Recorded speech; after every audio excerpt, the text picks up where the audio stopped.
Salut à tous, on se retrouve aujourd'hui pour parler du Paris Saint-Germain ce jeudi 5 mars. On commence tout d'abord avec le prochain match bien sûr de l'équipe parisienne.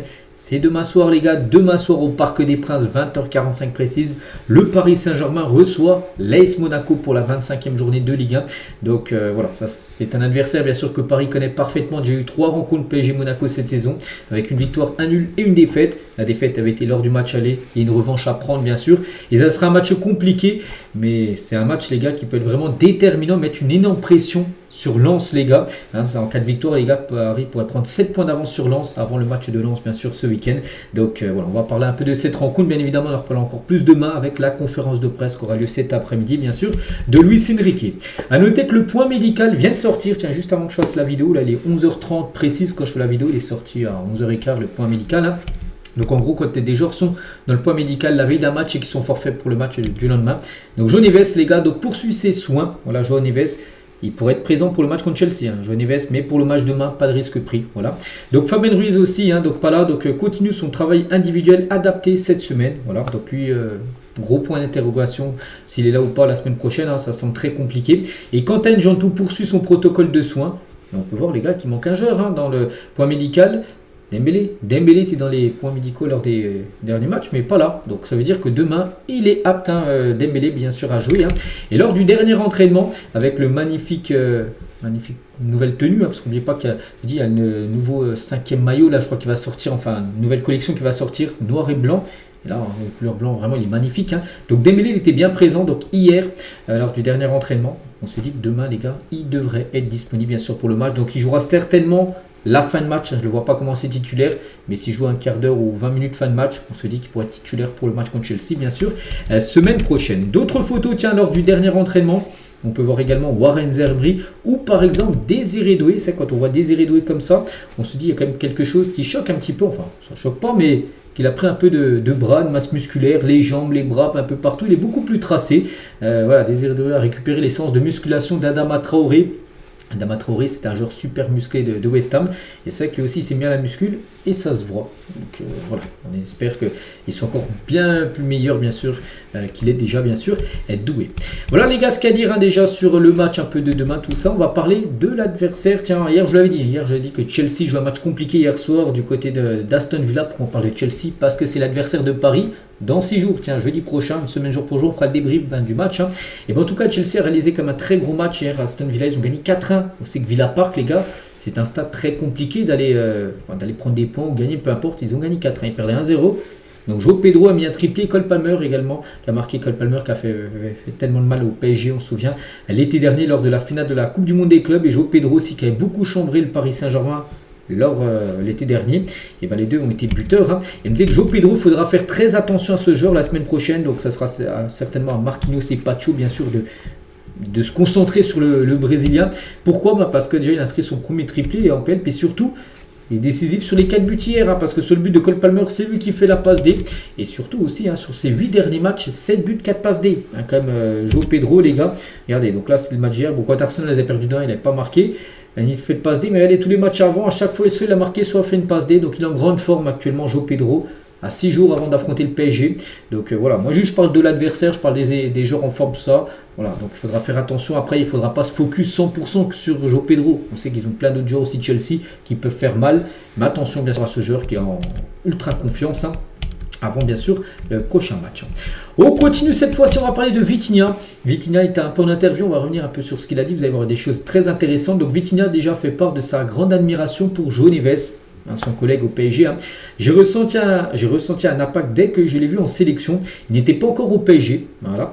Mais son arrivée si jeune, mais déjà si mature, si adulte, déjà quand la première fois qu'ils se sont vus, c'était en sélection portugaise. Puis il a vu déjà qu'il était mature dans son jeu en gros.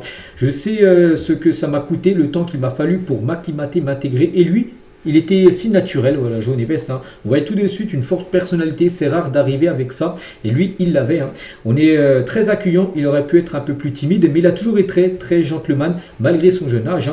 Donc le duel PSG-Manchester United, parce qu'on avait dit que Vitinha avait essayé de le convaincre pour qu'il vienne à Paris, ce qui a été fait. Mais aussi Bruno Fernandes, le capitaine de Manchester United, parlait aussi en sélection à João Neves pour essayer de le convaincre plutôt d'aller à Manchester United. Donc il a dit, j'ai essayé de le convaincre de venir. Même s'il ne connaissait pas très bien, je l'ai encouragé à venir car je savais que ça serait très bénéfique pour nous, pour le PSG, d'avoir un joueur comme João Neves, d'après ce que j'ai vu. Puis ça s'est fait, puis on sait l'histoire d'amour qu'il y a eu, il a été comme dans l'équipe qui a gagné la première Ligue des Champions de l'histoire du club, donc ça serait une légende à tout jamais bien sûr, João Neves.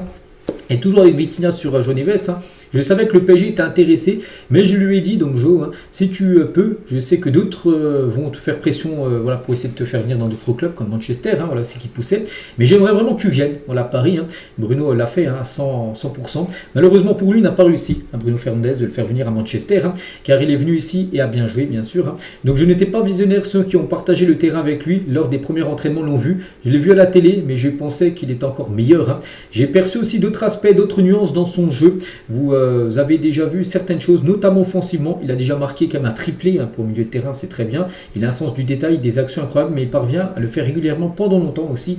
Quelque chose, les gars, qu'on ne s'attendait pas avec lui, c'est les nombres de buts de la tête qu'il a marqué. Pour un joueur, je crois qu'il doit faire à peine 1m70. Voilà, souvent il y va, puis des fois il saute beaucoup plus haut que des joueurs qui font 1m90, c'est ça aussi qui est fou concernant ce joueur. Donc ce n'était pas un coup de chance, connaissant la personne derrière tout ça, j'étais encore plus certain que tout pouvait fonctionner, et du coup là, le joueur a tranché entre Manchester United et le PSG, il est venu à PSG, et on sait bien sûr ce qui s'est passé. Toujours avec Vitinha les gars, il était sur Canal 11 en interview, puis le journaliste lui dit il y a des rumeurs sur le Real Madrid, tout ça, qui aimerait vous recruter. Écoutez, il met un nom direct au Real, donc ça serait stupide de partir au Real Madrid. Je pense que ce n'est pas la meilleure chose pour moi, je me sens très bien ici au PSG. Ça c'est une déclaration forte de Vitinha qui se dit non, je ne veux pas l'ailleurs, je veux rester au PSG. Je sens que les gens m'apprécient vraiment et j'ai le sentiment d'avoir mérité cette affection. Voilà. J'adore être ici au PSG, ma famille aussi. Nous avons un groupe fantastique et un entraîneur incroyable. Donc voilà, il met les choses au clair les gars. Lui, il ne souhaite pas quitter le club. Voilà, peut-être dans 4-5 ans, j'en sais rien. Mais là, à l'instant T, les gars, il souhaite rester au moins la saison prochaine, voire encore peut-être 2 ans minimum au Paris Saint-Germain. Ça, bien sûr, c'est une très bonne nouvelle. Vitinha aussi ne veut pas également de l'Arabie Saoudite. Il ne faut pas être naïf. Je suis plus attaché à une carrière stable. Je gagne déjà très bien ma vie ici, en Europe, dans un très grand club. Doubler ou tripler mon salaire, ça ne me rendrait pas plus heureux. Voilà, parce qu'il sait que bien sûr, s'il a rejoint le championnat saoudien, il pourra toucher des sommes encore plus folles. Ben, voilà, il s'en fiche un peu. Lui, vraiment, il veut faire une belle carrière. Voilà, donc jouer au PSG, c'est faire une très belle carrière même.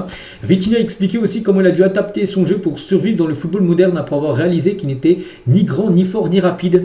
Voilà, qu'il était un milieu, on va dire, plutôt fin, on va dire, enfin oui fin et plutôt petit par rapport à d'autres milieux des fois qui dépassent la 1m85, lui doit faire 1m75 je crois à peu près.